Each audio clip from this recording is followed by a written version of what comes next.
me chamo Leandro, sou professor de Geografia da Rede Municipal de Ensino de Uberlândia e atualmente estou como formador de Geografia aqui no CEMEP.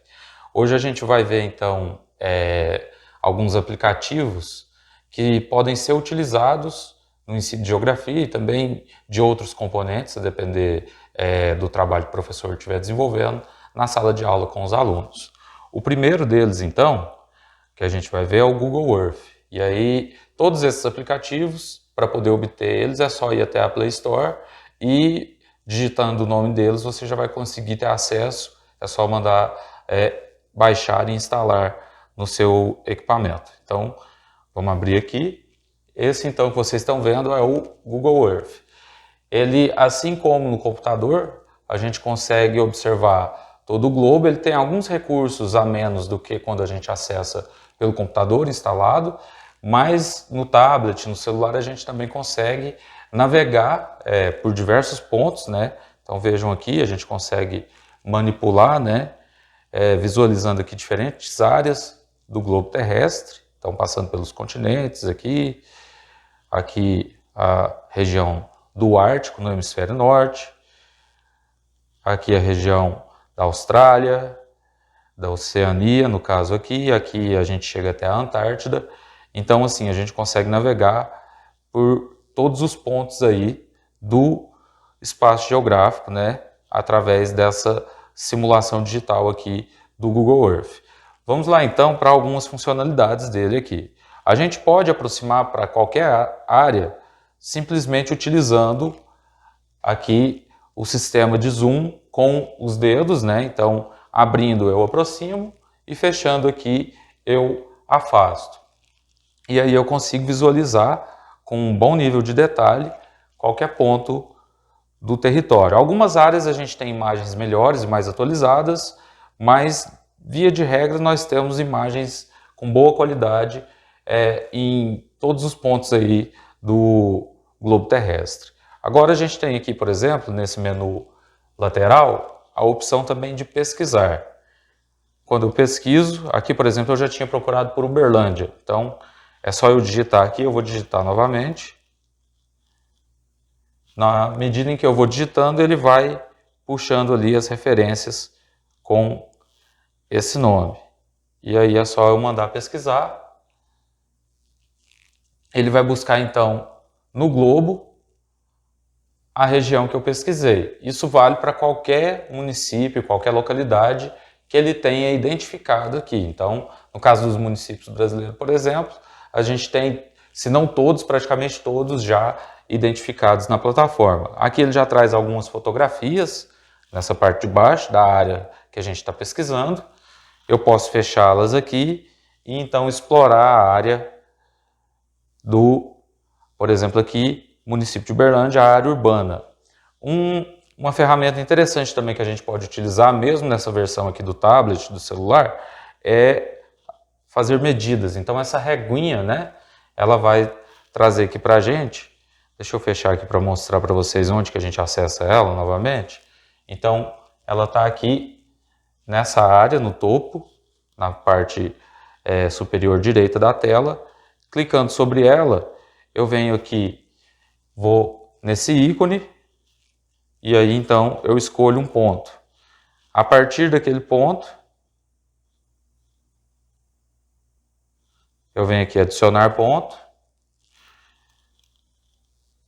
nessa área aqui, e aí eu busco a área até onde eu quero fazer essa medida. Então aqui eu vou fazer uma medida em linha reta. Adiciono um novo ponto e vejo que aqui ele já trouxe a medida para mim desse trecho de via que eu fiz a medida, mostrando aqui esse exemplo para vocês. Então, do Google Earth a gente tem aí algumas, para sair eu venho aqui nessa setinha do lado, algumas ferramentas aqui bastante úteis. Tem, por exemplo, também o Street View, então eu vou colocar aqui rapidamente. O Street View é aquela simulação que a gente tem de fotografias, né, que são obtidas por veículos também da Google, né, a empresa que administra esse sistema, e aí puxando esse ícone aqui desse bonequinho, também a possibilidade de visualizar a via a partir de fotografias que são obtidas, né, por veículos pela empresa que administra esse sistema, a Google. Então, eu vou clicar aqui e ele vai buscar para mim a visualização dessa via. Então, observem aqui, essa área entre a Avenida Raulino Cota Pacheco, ali, na região central de Uberlândia, onde a gente vai ter aqui o cruzamento com uma daquelas outras avenidas ali do bairro Martins. Então, aqui a gente consegue navegar também nesse ícone aqui, ó, quando eu vou com o dedo nele, clicando, ele vai então avançando nessa via.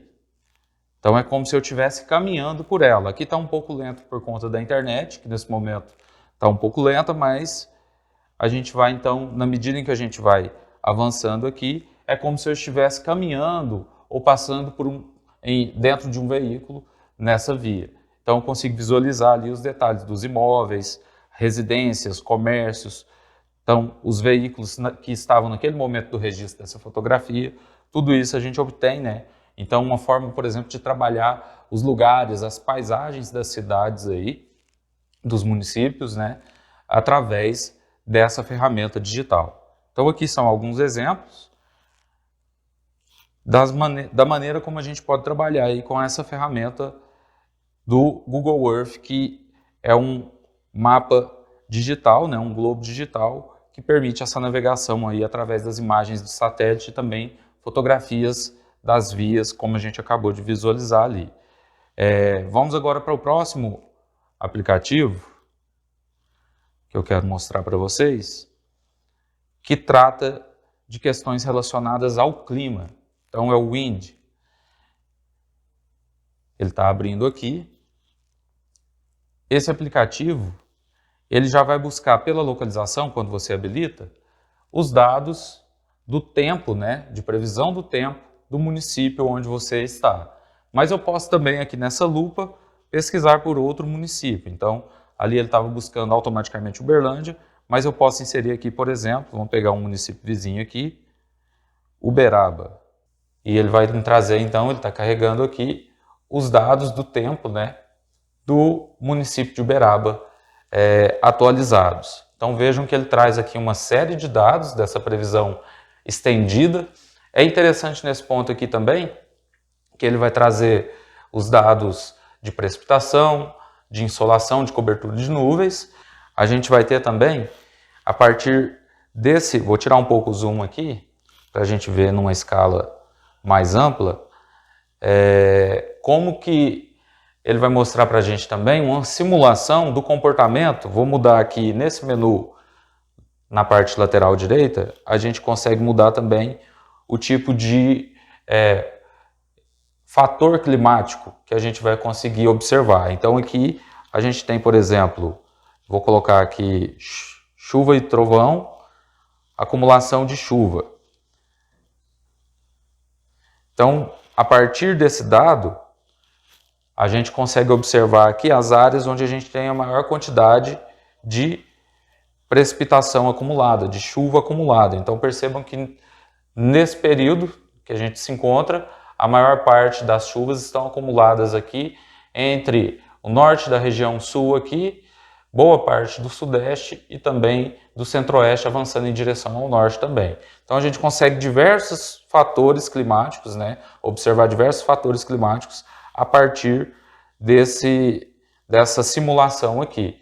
Simulação que se dá com base em dados de estações meteorológicas, dados de satélites também, ou seja, são dados reais que a gente observa a partir desse software aqui. Então ele vem nessa versão do planisfério, né, mas a gente consegue observar toda a porção aí da superfície, né, terrestre. Então, assim como no Google Earth, aqui a gente tem uma visualização plana, porém a gente tem toda a visualização do globo terrestre, observando essas dinâmicas, né, de deslocamento, por exemplo, aqui das massas de ar. Enfim, são vários os elementos aqui, por exemplo, a temperatura, então as regiões mais quentes e mais frias, né? Então o vermelho mais intenso são as regiões mais quentes, as áreas mais claras aqui no tom de azul, de verde, as regiões mais frias, e assim a gente consegue também fazer essa análise, né, da temperatura, da distribuição aí da temperatura pela superfície terrestre. Então, outra ferramenta bastante interessante para se trabalhar com esses fatores, esses conteúdos aí, né, que a gente lida na sala de aula com o ensino de geografia. E aqui, por último, essa setinha, ele vai mostrar, vou colocar aqui com relação às chuvas, só para a gente ver que fica a visualização um pouco melhor. Ele vai mostrar o comportamento, a mudança do comportamento dessas massas de ar numa simulação, então, né? A partir desses dados, como eu disse, ele vai mostrando essa dinâmica das massas de ar ao longo desse período aqui. Então, ele vai mostrando a data, né? Terça, 27, quarta, 28, durante os horários do dia, como que essa dinâmica desses fatores, no caso aqui, as massas de ar carregadas, né, com precipitação, elas vão se dar sobre o território. Bom, vamos para o último aplicativo aqui, que é esse Viagem ao Sistema Solar. Então, nesse aplicativo, a gente vai acessar aqui planetas. A gente vai ter nesse menu lateral aqui os tópicos, digamos assim. Então, aqui podem observar planetas rochosos. Aí ele vai trazer uma introdução e depois cada um desses planetas. Planetas gasosos, a mesma coisa. E planetas anões também. Então, a gente vai ter aqui uma série de informações relevantes também. Também é um material, um aplicativo que a gente consegue manipular, então ele é dinâmico também, e a gente consegue observar aqui todos esses corpos celestes, né, disponibilizados aqui do Sistema Solar. E aí, se eu clicar aqui nos tópicos na parte lateral, então, por exemplo, aqui, Mercúrio, ele já vai me trazer informações um pouco mais detalhadas sobre esse planeta. Então, aqui a gente vai ter ali, por exemplo, a distância média do Sol, o diâmetro, massa, duração do dia, né? Então, isso vai mudar de acordo com cada um desses planetas, duração do ano também. Então, por exemplo, com relação aos dias terrestres, né? O ano em Mercúrio ele dura apenas 88 dias, diferente do nosso ano que dura 365 dias aproximadamente. Então, aqui a temperatura média também desse planeta, e aqui nesse textinho ele vai trazer informações ali também descritivas, né, um pouco mais detalhadas. E assim por diante. Então, é só a gente ir passando, né, por cada um deles. Nessa setinha aqui também eu vou avançando naqueles tópicos lá. Vejam que ele mostra também uma simulação da estrutura interna desses planetas, assim como no caso da Terra, que tem lá seu núcleo, o manto e a crosta, né? Então aqui a gente vai ter também essa definição, a simulação e também aqui os dados, né, relacionados a cada uma dessas camadas da estrutura interna desses planetas. Aqui, por exemplo, ele vai para Vênus já, e assim ele vai avançando. Então, os mesmos dados, né? Então, obviamente mudam os valores, mas ele vai trazer as mesmas informações para cada um desses planetas aí. Então, é uma ferramenta bem interessante também para trabalhar aí com os alunos o conhecimento do Sistema Solar, né? Situando o nosso planeta no sistema, na galáxia e no universo. Bom, então é isso, pessoal. É uma contribuição aí que eu gostaria de deixar para vocês como dicas, né? Há vários outros aplicativos também muito interessantes que a gente pode explorar. Dentre eles, então, esses 3 aqui que eu escolhi para trazer para vocês. Muito obrigado e até mais.